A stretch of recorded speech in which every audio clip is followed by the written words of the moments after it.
Well, it's time now for Over and Out, brought to you by Skrill Money Transfer. Skrill Money Transfer is a really neat way to transfer money from countries like Australia, the US, the UK, Europe to India.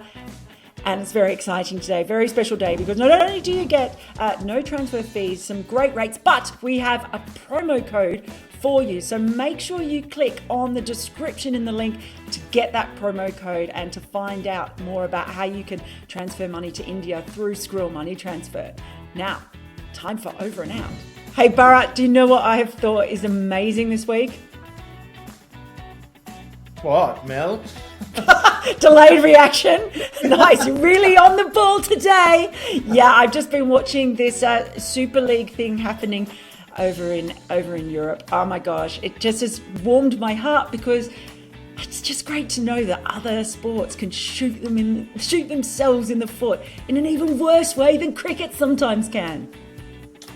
That's true. I know, it's not just about leaving a few countries out. How about leaving the majority of the clubs out, and we have our own exclusive event? Unfortunately, or fortunately, whichever side of the fence you sit on, it's not going to happen. But what is going to happen is the league we're going to talk about. Ah, yes, the League of Extraordinary Gentlemen. Let's roll the bumper.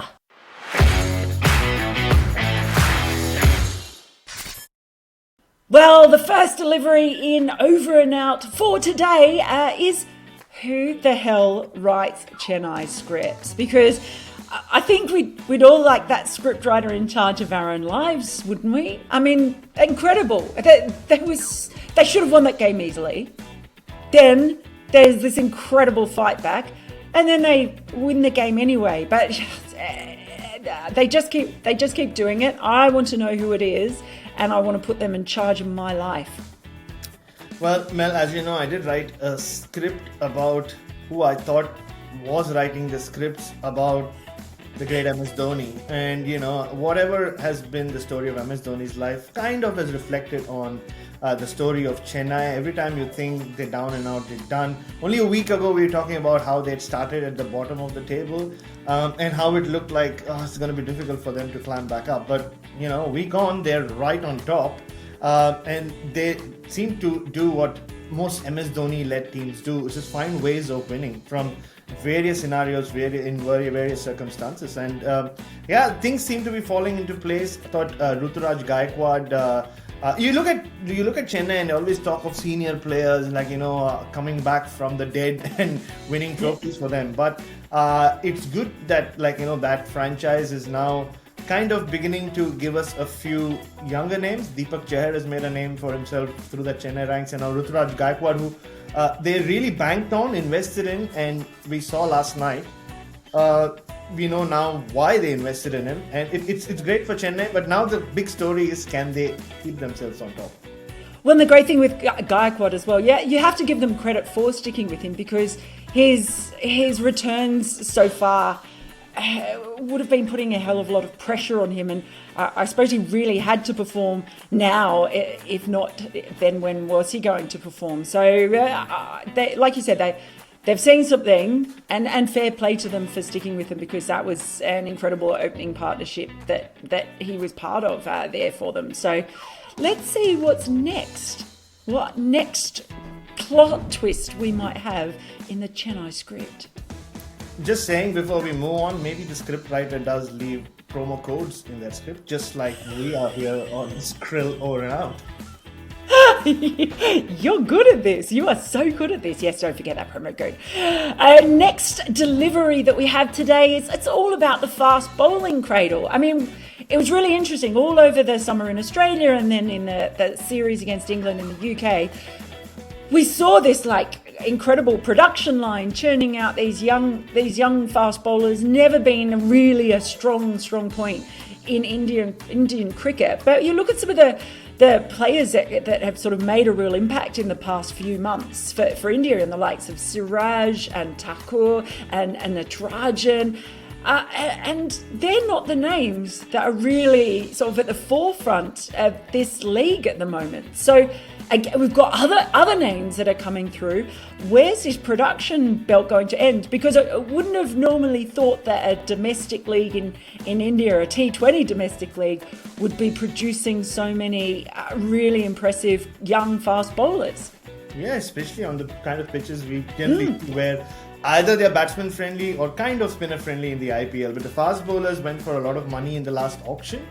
But we've been hearing about this potential of maybe India producing a lot of fast bowlers for a few years, but now in the last 4 months it's been extraordinary. Like you said, Mel, we saw India lose their top 4 or 5 fast bowlers on their tour across formats, and by the time we reached the Gabba, we had India's maybe 8 choice, 9 choice and 10 choice fast bowlers playing the likes of Thakur, Natarajan and Siraj, and leading India to victory. But now where are they? I mean, you're seeing even newer names come onto the scene. You look at the bowlers charts for most wickets at this point of the tournament. Harshal Patel sitting on top, Avesh Khan, Chetan Sakaria has been a revelation. Arshdeep Singh, who I've always been a fan of, they all come through. So that the depth just seems to be getting deeper and deeper and deeper, if that makes sense. And they just keep unearthing these guys, and each with his own story. Harshal Patel, we spoke about a lot. He was our Skrill Player of the Week last week, and now we've had Avesh Khan, who was looked at as this genuine, raw, quick. 3 or 4 years ago, he's even been a net bowler with the Indian team, and now he seems to be coming into his own. Arshdeep Singh, we've seen in this season, but in the previous season as well, he can move the ball around. He has great control, a great head on his shoulders.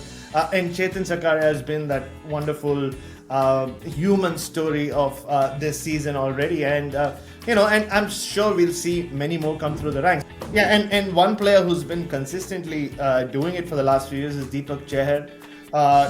And we've seen him already this season make that new ball talk. And like he did against Kolkata, he won in that game before, of course, they came back, and we'll talk about that in the next few minutes. Yes, we will. Scary thought for the rest of the world. If all these new upcoming fast bowlers are performing like that on Indian pitches, what are they going to be like when they come to countries like Australia and South Africa? Interesting thought. Well, our third delivery of Over and Out is the Skrill Secure Player of the Week. And while I love looking out for new talent, even more, I love giving it to an oldie goldie, and that is Amit Mishra this week, because he's just been terrific. A player who's been around for so long. Some people may think that he hasn't risen to the level of international cricket that we thought he would on a consistent level. But boy, oh boy, as Dan Christian says, old blokes win stuff. And he certainly did a hell of a lot towards winning that match this week. And just think of it, he's in a team that's he's behind Ashwin, he's behind Akshar Patel.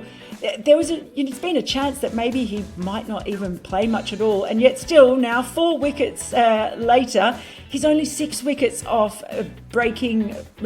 equaling, I should say, Malinga's wicket total for this Indian lead. Now that is an incredible feat, really, for someone you don't necessarily think of as, the best bowler ever, but he's just right up there, consistent over a long period of time.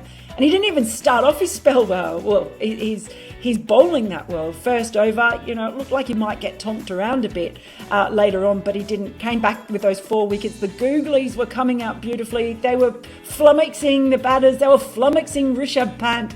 And it was a really, really impressive display from him, I thought. And I hope he gets to that record, because I think that'd be a wonderful reward for such longevity. He's been around forever.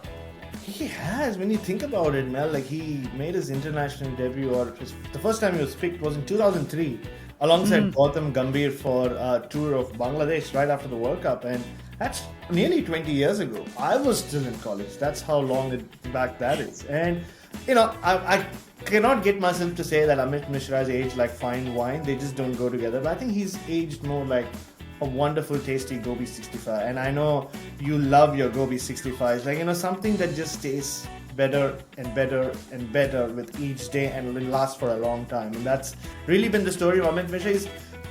He's such a traditional leg spinner. He's one of the few conventional, absolutely pure leg spinners left in the world right now. Even his googly, it's not like Rashid Khan's googly. You don't have to really look at a lot of videos to know why he's so good with it. It's pretty much back of the hand, and you would think that most batsmen should be able to pick it, but the fact that they don't just tells you why he's been so successful and why he's taken so many wickets. And even his international career, 2008, he flummoxed the Australian batsman, if you remember, made a name for himself. But my favorite Amit Mishra thing is like about fitting in. He's always seemed one generation behind, not just in the way he's bowled, but just the way he is. I remember the Indian team was playing their customary game of soccer at CCI in 2009, so it was just his second year in Test cricket. And I remember Amit Mishra running in at the end of the day. He wasn't playing that Test, trying to just kick the daylights out of a football. But I don't know, he was running in so fast that he just missed his footing. And I just remember him kind of being elevated into the air and just plonking down on his backside. And I remember everybody was laughing around him. And he's been a popular guy in that team because he can take a joke on himself. And as far as his bowling, he's really not changed much. He sticks to what he does best. And he keeps taking wickets. And with him and Imran Tahir, if you're a leg spinner, and Pravin Tambe, maybe he's got 10 more years left. That Gobi 65 has still got a lot more shelf life than we imagine. Yeah, all I'm going to say is as much as I love Gobi 65, I'm not sure that I would be eating 20-year-old Gobi 65s. You wouldn't know unless you tried. No, I'm giving that a miss. But yes, he does age very well. Oh, well, it is time for our free hit, and that means it's time for me to give you a quick reminder of our special promo code that we're bringing you today, thanks to Skrill Money Transfer. Now, don't forget, if you use Skrill Money Transfer, you can get some great rates on sending money to India from countries like Australia, the US, Canada, Europe, the US, Africa, South Africa, all over the place. So you can get some great rates, no transfer fees, and you get something extra with that promo code. So do make sure that you click on the link in the description. Okay, it is time for our fourth delivery, and it's all about Dre Cummins. Now, I was going to shorten it, his last name, but that actually sounds really bad. No, we don't like that. So I couldn't really think of any other way to put it, but well, between the two of them, boy oh boy, he couldn't quite match Dre Russ. I think it took him a couple more deliveries, 2 more deliveries, I think, to get to his 50. But where is this Pat Cummins batting been? We used to see it all the time. We've sort of thought that his batting's been perhaps in a little bit of decline. It looked like at one stage he was going to almost become not a batting all-rounder, but probably a true all-rounder in the sense of the word. But then in the last couple of years, it's kind of just tapered off a bit. But he was striking he's always had the power, but just the freedom, I thought, was what really hit me about that innings. And to come off the back of what we'd seen before in the earlier overs and what Dre Russ was doing, that was brilliant. I mean, he almost won them the game if there'd just been a little bit, the running between the wickets. If they'd managed to get that right at the end, who knows what he could have done, because he was only a few hits, a few decent hits away from winning what had seemed like chasing down an impossible target. And in my book, I think it's the new coming of Pat Cummins, the batsman. You speak about the 2 seasons or 1 season and a little bit of this season he's had in this league since he went for all that money last year. And while he's bowled pretty decently, he started off well this season. I think people remember him more for the sixes he hit, the 4 he hit of Bumrah last season, and this knock against Chennai. And I put a lot of his batting decline to the load he's had to really shoulder in that Australian batting lineup for the last 2 or 3 years. That tail hasn't always whacked, and his role has changed. Yeah, he's had a lot of shots, but he's never been the power hitter. And I think I go back to 2018 when India toured here for that Test series, which they won for the first time. And him and Tim Payne, I would joke about how the batting really started with Payne and Cummins. And half the time they were trying to steady the ship. Australia had a collapse. So I think it almost became his role. So he became a shortlist wonder almost. So, and when you think defensively, your whole technique changes. And I was just watching that innings against Chennai, Mel, and you could see even the bat swing seems to be so much more freer than it ever has been in his career. It's coming straighter, it's steering his hips much better. And yeah, it was a different style of 6 hitting to Dre Russ, but very effective. And we might not have seen the best of Pat Cummins, the wide ball bowler, yet in this league. But who knows, maybe Kolkata are giving Australia an option of maybe using Pat Cummins higher up the order, maybe a finisher at number 6. That would be something. Well, there have been lots of times over the past couple of years in Australia where you've been thinking, why is he batting that high? Because there are others who can maybe come in and play that sort of pinch hitter role a bit better than he can. But you're right, maybe this is the second coming of Cummins. Well, our 5th point or delivery of over and out today, number 5, we've got Kane the Fixer. So happy to be talking about Kane Williamson.